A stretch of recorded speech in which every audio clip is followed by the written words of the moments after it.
Things are clearly starting to move behind the scenes for the New York Yankees. And even though the surface still looks quiet, there's a lot happening that deserves attention. The front office has reached a point where patience is no longer just a strategy, but a necessity, because the roster as it stands has obvious gaps that cannot be ignored if the team truly wants to compete at the highest level.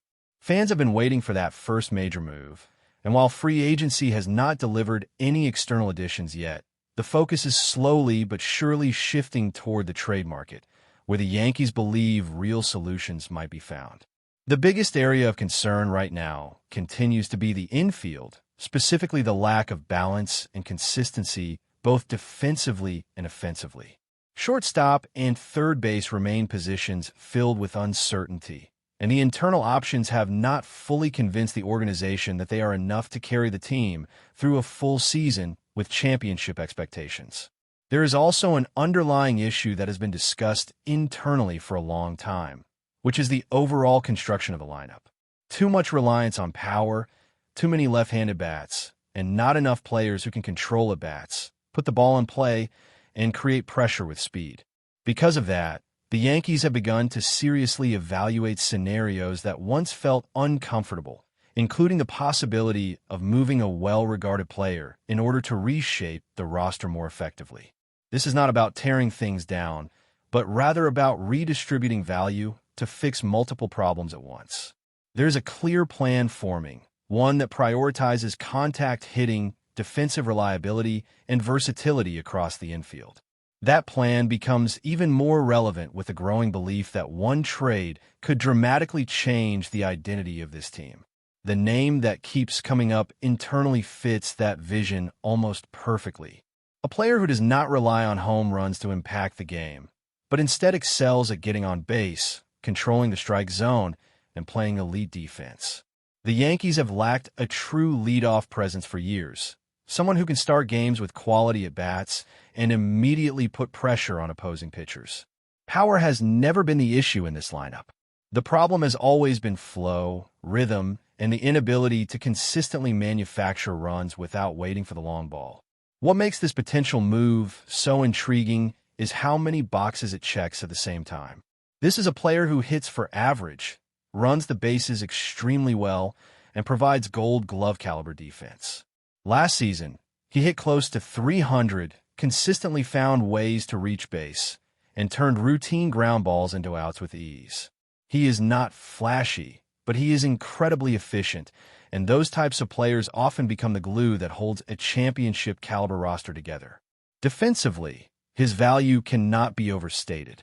He has the range, instincts, and hands to play both shortstop and second base at a very high level. While third base would not be an ideal fit due to arm strength limitations, his presence up the middle would instantly stabilize the infield. That flexibility also opens the door for the Yankees to experiment with other players at different positions, creating a domino effect that could solve multiple roster questions at once. Offensively, the appeal lies in his approach. He does not chase pitches, rarely strikes out, and consistently makes contact. His strikeout rate is among the lowest at his position, and his ability to put the ball in play forces defenses to stay alert. Add in his speed, and suddenly routine singles become scoring opportunities.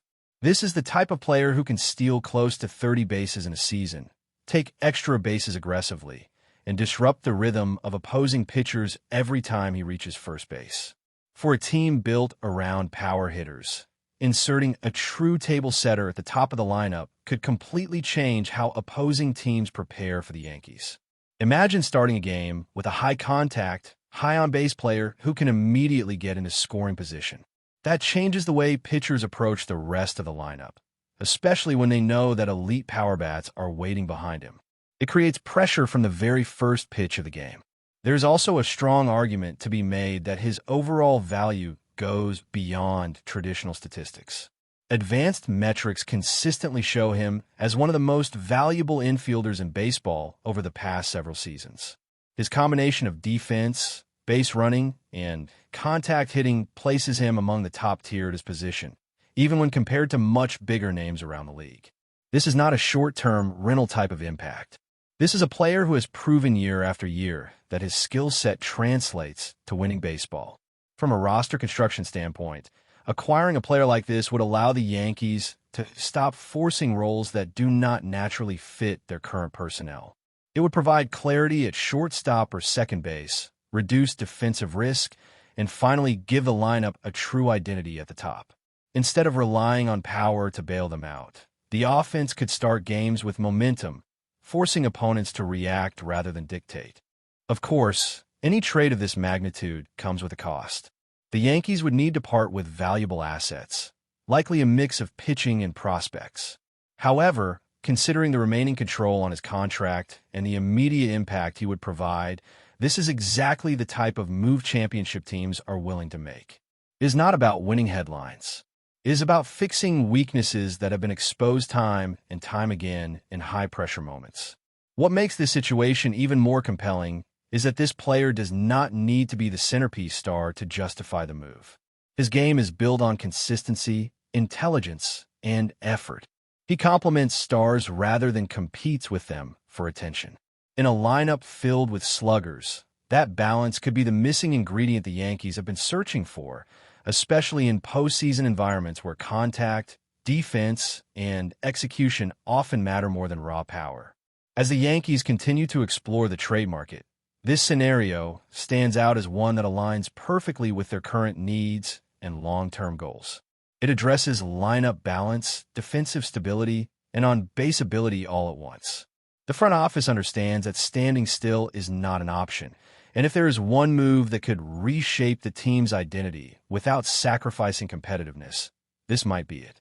Looking deeper into how this move would actually affect the Yankees on the field, the lineup construction suddenly starts to make a lot more sense. For years, the team has tried different combinations at the top of the order, but nothing has truly stuck. Players with power profiles were asked to be something they are not, and younger hitters were pushed into roles that did not match their strengths.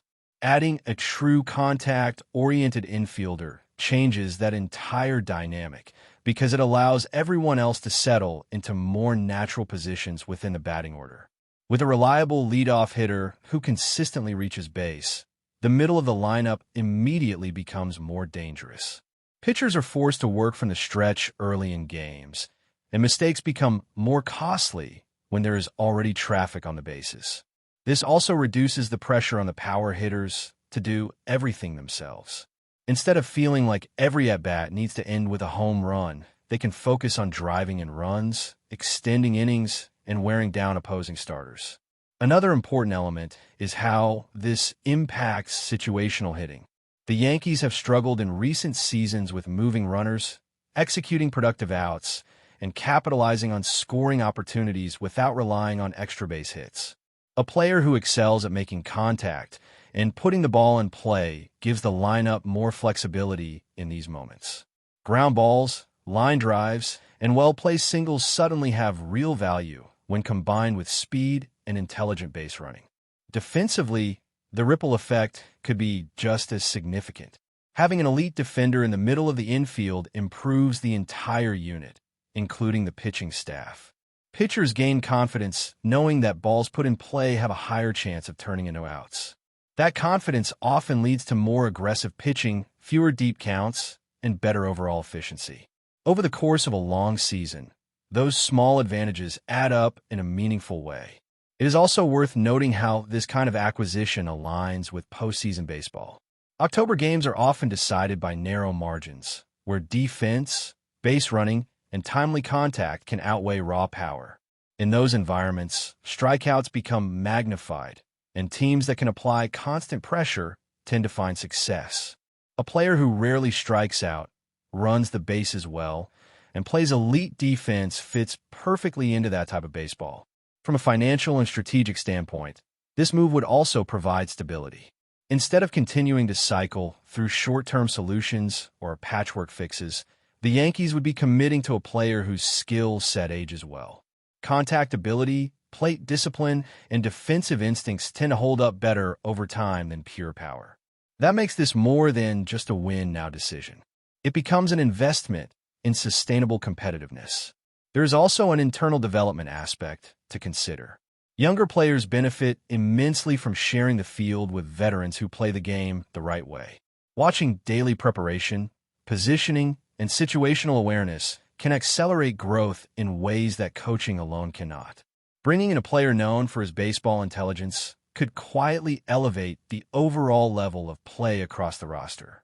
Of course, questions will arise about how this affects other infielders and what roles they would ultimately take on. That is a natural part of any major roster shift. However, competition often brings out the best in players, and clarity tends to follow once the dust settles. Instead of uncertainty, the Yankees would finally have a clear foundation around which to build their infield defense and offensive identity. There is also the broader context of the league to consider. Other contenders have placed a strong emphasis on versatility, contact hitting, and defensive excellence in recent years. The teams that consistently reach the deepest stages of the postseason are rarely one-dimensional. By pursuing a player who excels in multiple facets of the game, the Yankees would be signaling a shift toward a more balanced and adaptable approach. The trade market is rarely straightforward, and negotiations of this caliber take time. But the logic behind this potential move is hard to ignore. It addresses long-standing weaknesses, complements existing strengths, and provides a clear direction for the roster moving forward. Rather than waiting for free agency to deliver a perfect fit, the Yankees appear ready to be proactive and aggressive in shaping their future.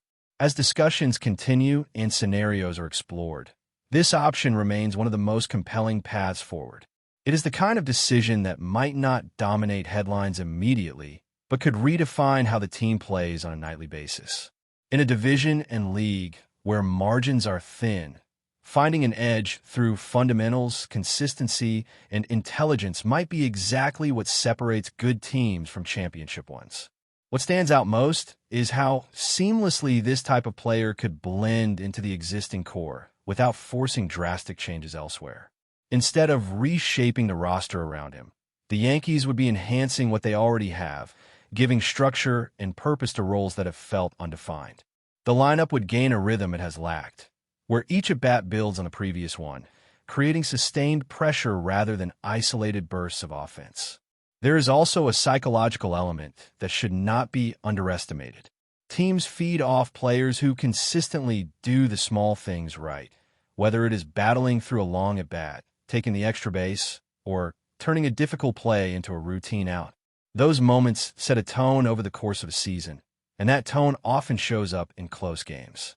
When winning becomes about execution instead of waiting for a mistake, the entire dugout operates with a different level of focus and confidence. But before we continue, please remember to join our channel and give this video a like. Your support allows us to keep bringing you the latest news about the New York Yankees. Feel free to share your thoughts on the news in the comments. New York is once again at the center of baseball's rumor mill, and this time the whispers are louder, bolder, and far more intriguing.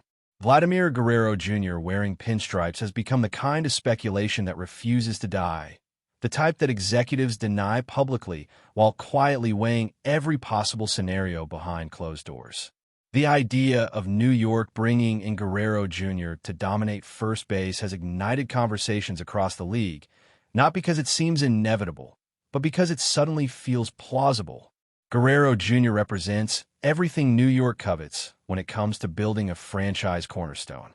He is young, marketable, and already carries the weight of a superstar bat capable of changing the tone of a lineup with a single swing.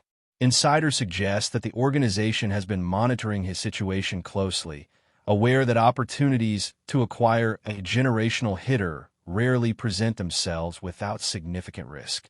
For New York, the calculation appears to be whether that risk is worth redefining the heart of its offense for years to come.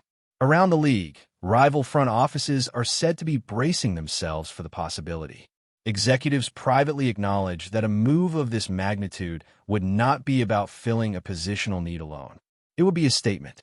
Guerrero Jr. at first base in New York would signal an aggressive shift toward power, patience, and long-term dominance, especially in a division where offensive firepower often dictates October success. Skeptics argue that the cost would be enormous, potentially involving top prospects and financial flexibility. Yet supporters of the rumor counter that New York has never shied away from blockbuster moves when it believes the payoff justifies the price. Guerrero Jr.'s presence could stabilize the infield, protect key hitters in the order, and restore an aura of inevitability that fans have been craving.